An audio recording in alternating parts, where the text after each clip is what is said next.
얼마 보시나요?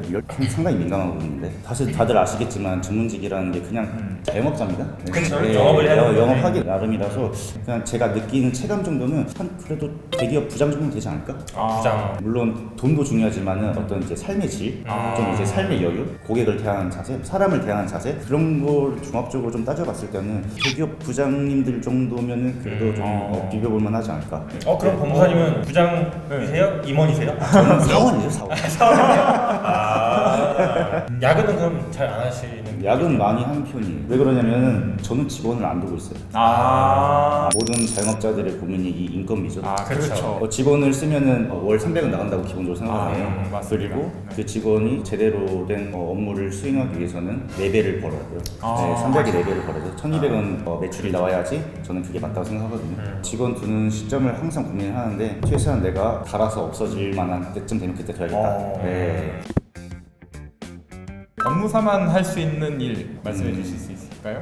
아시다시피 이 법무사 하는 일은 변호사님이 하시는 일에 다 포섭이 돼요. 비슷하죠? 네, 모든 법률을 대리하시기 때문에 법무사가 하는 일에 거기 포섭될 수밖에 없어요. 좀 특화된 거라고 말씀드려야겠죠. 네. 이제 뭐 부동산 등기나 법인 등기, 또 이제 민사집행법, 집행법도 이제 시험이 있기 때문에 집행은 감정평가사법에 없어요. 네, 맞아요. 민사집행법은 아마 법무사밖에 없을 거예요. 변호사 시험도 그 집행법은 거의 안 나옵니다. 네.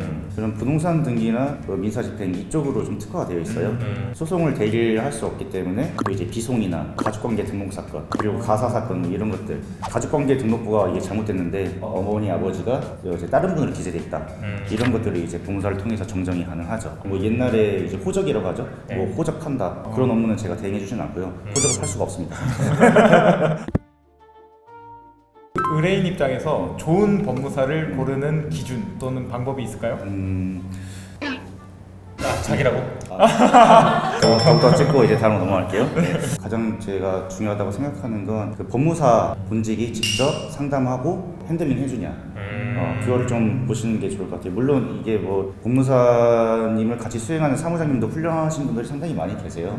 이제 물론 통화해 보시면 아시겠지만 최소한은 만약에 이태용 법무사 사무실이라고 하면은 이태용 법무사는 한 번은 얼굴을 보셔야 되잖아요. 그게 저는 맞다고 생각하거든요. 법무사님은 직원이 없으니까 무조건 보겠네요. 그러면. 네, 전 저는 제가 그래도 일단 자기가 일단 저 이제 그러네. 더 찍고 이제 말씀드린 겁니다. 네. 법무사 일을 지금 이제 5년 정도 하셨으니까 많은 사건들을 많이 담당을 하셨을 텐데 혹시 기억에 남는 사건이라든가 뭐 의뢰인 이런 것들이 좀 있을까요? 기억에 남는 거는 그냥 저한테 되게 많이 고맙다고 하신 분이 있었어요. 제가 말씀드렸던 이제 가족관계 등록 사건이죠. 네.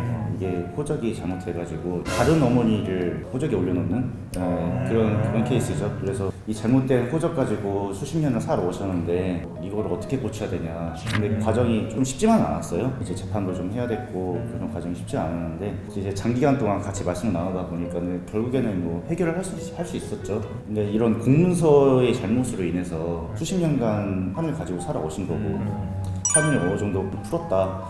그런 게 상당히 좀 보람이 있었고 되게 고마우신 좀 그분이 가장 기억이 남네요. 그러면 뭐 반대로 진상 네. 뭐 이러신 분들은 있었나요? 그 작년에 큰 사건이 하나 있었죠. 대구에 계신 변호사님 그 화재 사건. 사무실에 화재 사건이 있었어요. 네. 근데 그런 케이스는 법무사들은 좀 소수인 것 같아요.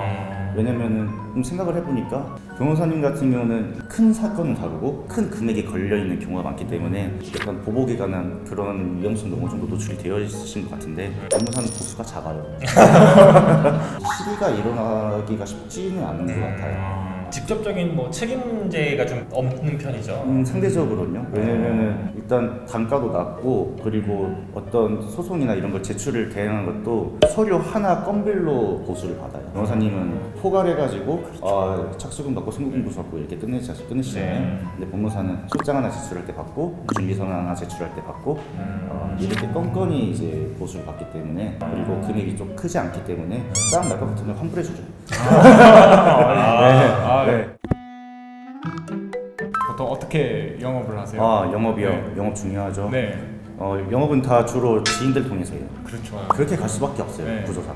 광고 같은 거 많이 보실 거예요. 특히나 저같이 혼자 하는 경우에는 품이 너무 많이 들어가요. 광고를 많이 하다 보면은 전화 받다가 끝납니다. 수입이 안 되는 네, 만약에 일들이야. 20통이 걸려면은 그 중에 한 건, 두 건 수임 될까 말까. 그렇죠. 네. 저도 느끼고 있어요. 그렇기 때문에 전화 받다 시간 끝나고요. 그런 거에 비해서는 차라리 아는 사람 통해서 이제 수임하게 되면 어차피 그건 100%니까 시간은 상대적으로 줄이고 오히려 더 고객한테 집중할 수 있죠. 얼마 전에 책이 출간이 됐었잖아요. 네. 부의 관리라고 하는 책인데 그 책이 이제 어떤 분들한테 좀 도움이 될지 간략하게 한번 소개해 주실 수 있을까요? 아, 네. 최근에 제가 감개무량하게도 책을 냈습니다. 부의 관리 전문직의 시각이라는 책인데요. 감정평가사와 그리고 법무사와 세무사 전문가들이 부동산을 바라볼 때 어떤 점을 집중해서 봐야 되는지, 어떤 점을 조심해야 되는지 이런 것들을 각 전문가 입장에서 기술한 책이거든요. 네. 감정평가사님은 부동산의 가격이나 입지 그런 것들이고 저는 부동산을 어떻게 하면 안정적으로 법적인 리스크를 최소한으로 해서 자산을 관리할 수 있을지 그리고 세무사님은 어떤 절세적인 측면 그런 면에서 각자 각 분야에서 책을 쓰시는 거고요. 처음에 아마 읽히기에는 좀 어려우실 수도 있는데 부동산이란 그 한 영역에서 봤을 때 각 그 전문가에서 바라보는 시각이 어떤지 좀 궁금하다 싶으시면은 한 번쯤은 보시는 것도 좋겠습니다. 법무사 입장에서 봤을 때 예를 들어서 설명을 해주실 수 있는 게 있을까요? 법무사의 입장에서 쓴 거는 부동산을 이제 매수하는 과정에서 충분히 일어날 수 있을 법한 그런 재반 문제들을 다룬 거예요. 그래서 예를 들면은 매매 계약을 했는데 대리인이 나오는 경우 이런 것들 있죠. 본인이 직접 나오지 않고 네. 내가 몸이 아프니까는 자식이 대신 나왔다. 매도인이 미성년자인 경우 그리고 매도인이 경상이 있다고 하면은 혹시 피후견인이 아닌지 한번 의심을 해봐라. 이런 것들은 등기부상이 나타나지 않기 때문에 이제 계약하실 때 좀 체크를 해보시라는 입장에서 좀 그런 쓴 부분들이 있어요. 세세한 부분을 좀 미리 알고 접근을 하시면은 좀 더 안전한 거래를 하실 수 있겠죠. 그러면 사실 이게 최근에 이제 전세 사기에도 사실 약간 관련이 있는 부분들이긴 한데 그거랑 관련해서 조심하게 봐야 될 사항들이 추가적으로 말씀해 주실 게 있을까요? 전세 사기는 등기부상 하나만으로는 막을 수는 없을 것 같아요. 아주 강하게 마음먹은 사기꾼을 배제하기는 쉽진 않죠. 한 가지 가장 중요한 건 이제 특약을 잘 쓰는 거죠. 특약을 잘 써가지고 어떻게든 내가 전세 들어갈 때 주택도시보증공사에 전세보증보험을 잘 가입할 수 있을지, 그리고 전세 대출이 잘 이루어질 수 있을지 그걸 잘 체크해야지 최대한 사기를 당하지 않고 안전하게 내 보증금을 확보할 수 있겠죠. 경공매에서 사실 부동산 등기에 대한 권리 분석도 중요한 부분이잖아요. 조심하게 봐야 될 부분들 좀 예를 들 수 있을까요? 경매에서는 소유권 이외의 권리에 관한 사항은 다 조심을 하셔야죠. 특히나 소유권에 관련된 건 이제 압류, 가압류 이런 건 당연히 가처분 이런 것도 당연히 조심하셔야 되고 등기부상에 나타나는 근저당권이나 지상권, 판매 등기, 신탁 이런 것들은 나타나면 반드시 이게 말소기준 권리가 어떤 거에 해당되고 그 뒤에 말소될 수 있는 권리들이 맞는지 이런 것들을 잘 체크하셔야지 손해를 예방할 수 있고요.